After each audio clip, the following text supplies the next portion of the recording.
जोहार, मैं आनंद कुमार और आप देख रहे हैं जनमन की बात। दोस्तों, आज चंपई सोरेन मंत्रिमंडल का विस्तार हुआ। जिन मंत्रियों ने शपथ ली उनके यहाँ जश्न का माहौल होगा, उनके समर्थक खुशी मना रहे होंगे, लेकिन कांग्रेस में बवाल हो गया है। ऐसा लग रहा है जैसे कांग्रेस टूट जाएगी। 12 विधायक नाराज हैं। कांग्रेस के पास 18 विधायक हैं, उसमें से 2/3 विधायक यानी 12 विधायक नाराज़ हैं, खुलकर नाराज़गी का इजहार कर रहे हैं। पहले उन्होंने शपथ ग्रहण समारोह के बायकॉट करने का मन बनाया, उसके बाद किसी तरह मनाकर समझा बुझाकर उनको ले जाया गया। वे गए, उसके बाद फिर उन्होंने नाराज़गी का इजहार किया। प्रदेश अध्यक्ष के यहाँ रात में बैठक हुई और तमाम तरह की बैठकों का दौर जारी है और ऐसा कहा जा रहा है कि ये नाराज़ विधायक अब कहीं बाहर जा सकते हैं और नेतृत्व पर दबाव बनाने के लिए उन्होंने चिट्ठी भी लिख दी है कि अगर इन 4 मंत्रियों को जो कांग्रेस कोटे से बनाए गए हैं, आलमगीर आलम, रामेश्वर उरांव, बन्ना गुप्ता और बादल पत्रलेख, इनको हटाया जाए और किसी भी विधायक को मंत्री बना दिया जाए जो विधायक अभी मंत्री नहीं हैं उनमें से, नहीं तो वे विधानसभा के सत्र का बहिष्कार करेंगे। तो चंपई सोरेन सरकार का मंत्रिमंडल विस्तार सिर मुड़ाते ओले पड़े वाली कहावत पर चला आया है और कहाँ लग रहा था कि अब मंत्रिमंडल विस्तार हो गया, विभाग बंट गए, सरकार अच्छी तरह से स्मूथली चलेगी, लेकिन अब एक नया बखेड़ा शुरू हो गया है। कांग्रेस के 11 विधायक नाराज़ हैं। आला कमान को चिट्ठी लिख दी है, कहा है कि कांग्रेस कोटे के 4 मंत्रियों को हटाया जाए, वरना वे लोग बजट सत्र का बायकॉट करेंगे। और दोस्तों, खबर ये भी है कि कांग्रेस के शीर्ष नेतृत्व पर दबाव बनाने के लिए नाराज़ विधायक राज्य से बाहर का भी रुख कर सकते हैं। इन विधायकों का कहना है, इनकी सीधी सी मांग है कि 4 को बदलकर किसी को भी आला कमान मंत्री बना दे। वे अपने लिए दबाव नहीं बना रहे, हर विधायक यही कह रहा है कि मैं अपने लिए दबाव नहीं बना रहा या बना रही हूँ, लेकिन इन 4 को तो बदला ही जाए। उधर झारखंड मुक्ति मोर्चा में भी खलबली है। बैजनाथ राम को भोजन का न्योता देकर सामने से प्लेट खींच ली गई, यानी शपथ ग्रहण का निमंत्रण देने के बावजूद अंतिम समय में उनका नाम कट गया। इससे बैजनाथ राम नाराज़ हैं, खुली चेतावनी दे दी है कि 2 दिन में शपथ दिलाओ वरना मैं चला पार्टी छोड़ दूंगा। देखिए, राजभवन से न्योता आने के बाद भी अंतिम क्षण में ये मुझे सूचना दी गई कि आज के लिए आपको ड्रॉप किया जा रहा है और हम लोग बहुत जल्दी इसका निर्णय करेंगे फिर से। लेकिन मैंने स्पष्ट रूप से कह दिया है ये बात कि जो कुछ हुआ है गलत हुआ है। राजनीतिक जीवन में पहली बार ऐसा अवसर आया है जब राजभवन से वारंट आने के बाद और अंतिम क्षण में किसी को रास्ते से रोका गया हो, तो ये गलत हुआ है। मैंने मुख्यमंत्री को स्पष्ट कहा है कि जो कुछ हो रहा है ये गलत हो रहा है और ये न तो पार्टी हित में है और न व्यक्ति हित में है। तो मैंने अपनी बात बता दी उनको कि ये गलत है, आप इसको सुधारिए। जहां तक मुझे खबर है कि अपने राजनीतिक जीवन में पहली बार ऐसा अवसर आया है जब किसी को राजभवन से न्योता आने के बाद उसको रास्ते से रोका गया हो, यह पहली बार हुई है। और सबसे दुर्भाग्य तो ये है कि इसमें आज जो कैबिनेट गठन हुआ है उसमें एससी समुदाय का कोई एक व्यक्ति नहीं है, और जबकि 12% आबादी है एससी का झारखंड में, तो एक वर्ग विशेष के लिए इससे बड़ा और धोखा दूसरा नहीं हो सकता है। और जहां तक व्यक्तिगत मेरी बात है, मैं इससे काफी आहत हूं और मैं कोई बड़ा कदम भी उठा सकता हूं। अब समय से पहले बात हो जाएगी, इसलिए मैं अभी उसको नहीं कहना चाहता हूं।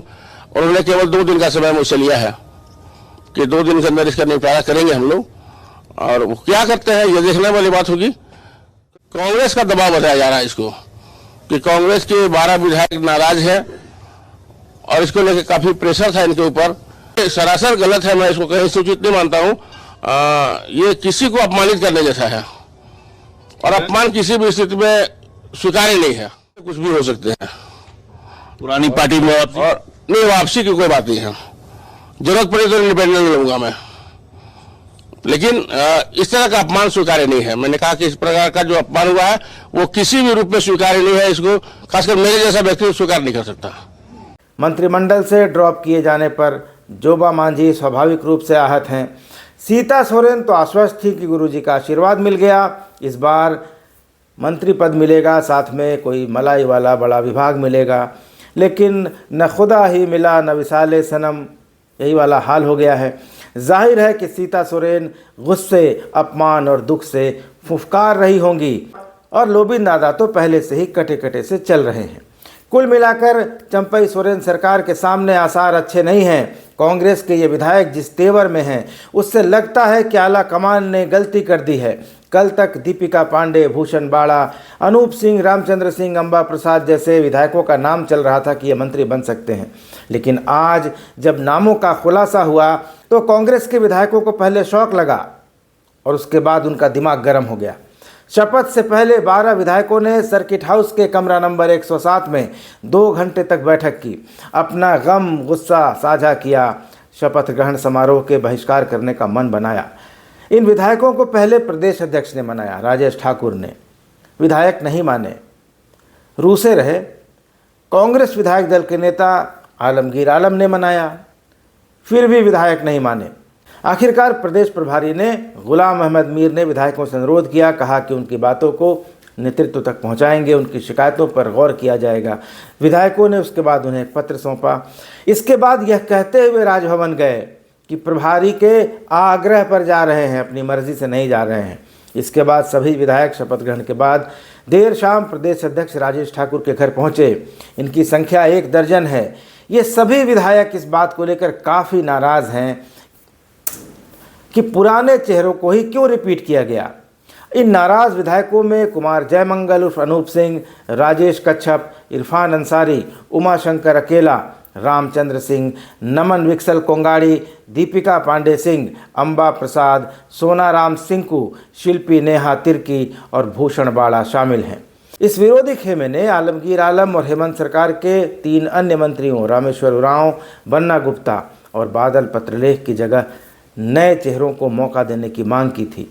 प्रभारी से विधायकों ने 2 टूक कह दिया कि अगर पुराने मंत्रियों को ही रिपीट करना था, पार्टी में हमारी क्या प्रासंगिकता है, हमारा क्या रेलेवेंस है। मंत्री अपने ही पार्टी के विधायकों के फ़ोन नहीं उठाते हैं, उनका रुख व्यवहार रवैया सही नहीं रहता है।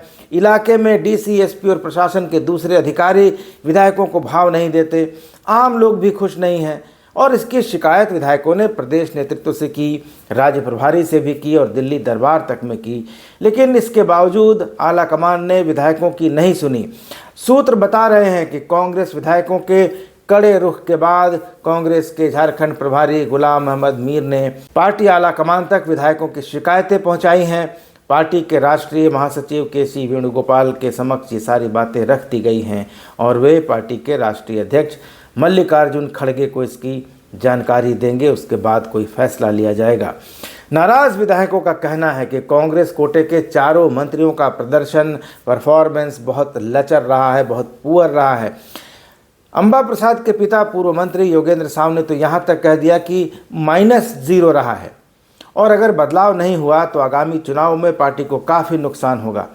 इन विधायकों ने एकजुटता बनाए रखने के लिए कई दौर की बैठकें की हैं और बैठकों का दौर अभी जारी रहने की उम्मीद है। इन बैठकों में 4 मंत्रियों के अलावा विधायक दल के उपनेता प्रदीप यादव को छोड़कर सारे विधायक उपस्थित रहे हैं। दोस्तों, इतनी बातें तो आप अभी तक जान ही गए होंगे, लेकिन क्या कांग्रेस इस मसले पर टूट सकती है? फौरी तौर पर अभी देखें तो टूट की कोई संभावना नहीं दिखाई देती है, लेकिन पार्टी नेतृत्व इन विधायकों की मांगों को जितना टालता जाएगा, फैसले में जितनी देर होगी, विधायकों की नाराज़गी उतनी ही बढ़ेगी। झारखंड विधानसभा में कांग्रेस के 18 विधायक हैं। बताया जा रहा है कि नाराज विधायकों की संख्या 12 है। किसी भी दल में टूट के लिए विधायकों की 2/3 संख्या की ज़रूरत होती है और यह 2/3 संख्या कांग्रेस के मामले में 12 है। तो विधायकों की इस बगावत ने या बगावत की तरफ बढ़ रहे इन विधायकों ने कांग्रेस आला कमान की पेशानी पर बल तो जरूर ला दिया है। दूसरी बात यह है दोस्तों कि राहुल गांधी भारत जोड़ो न्याय यात्रा के सिलसिले में कई दिन तक झारखंड में थे और यह वही समय था जब चंपई सोरेन ने मुख्यमंत्री पद की शपथ ली और नए मंत्रियों की सूची फाइनल की जा रही थी। प्रदेश के प्रभारी गुलाम अहमद मीर सहित कांग्रेस के तमाम बड़े नेता झारखंड में थे। अब राहुल गांधी से बड़ा कोई आला कमान कांग्रेस पार्टी का इस देश में होगा, इसमें मुझे संदेह है। तो क्या राहुल के रहते चीज़ें तय नहीं की गई? और अगर चीज़ें तय हुई थी, फिर विधायकों की ये नाराज़गी जो बगावत की राह पकड़ चुकी है, क्यों है, किस लिए है? ये एक बड़ा सवाल है। विधायक तो हेमंत सोरेन सरकार के समय से ही अपने कोटे के मंत्रियों के कामकाज को लेकर आपत्ति जताते रहे हैं, अपने नेतृत्व को बताते भी रहे हैं। जब अविनाश पांडे प्रभारी थे तो उन्होंने भी मंत्रियों के काम पर नाखुशी जताई थी, लेकिन एक दिन बाद ही खुश हो गए थे। पता नहीं 24 घंटे में ऐसा क्या हुआ था, लेकिन पांडे जी खुश हो गए थे। इस बार जब चंपई सोरेन का नया मंत्रिमंडल बना तो कांग्रेस विधायकों को इस बात की उम्मीद थी कि अब नए चेहरों को मौका मिलेगा। हर विधायक चाहता है कि मंत्री बने, सीएम की कुर्सी तक वह पहुंचे। चुनावी साल भी है, मंत्री का पद मिलने से जीत की संभावना बढ़ जाती, समर्थकों में जोश आ जाता, लेकिन ऐसा कुछ हुआ नहीं। अब अगर ये 12 विधायक कहीं गायब हो गए, छुप गए या बीजेपी के संपर्क में आ गए तो क्या होगा?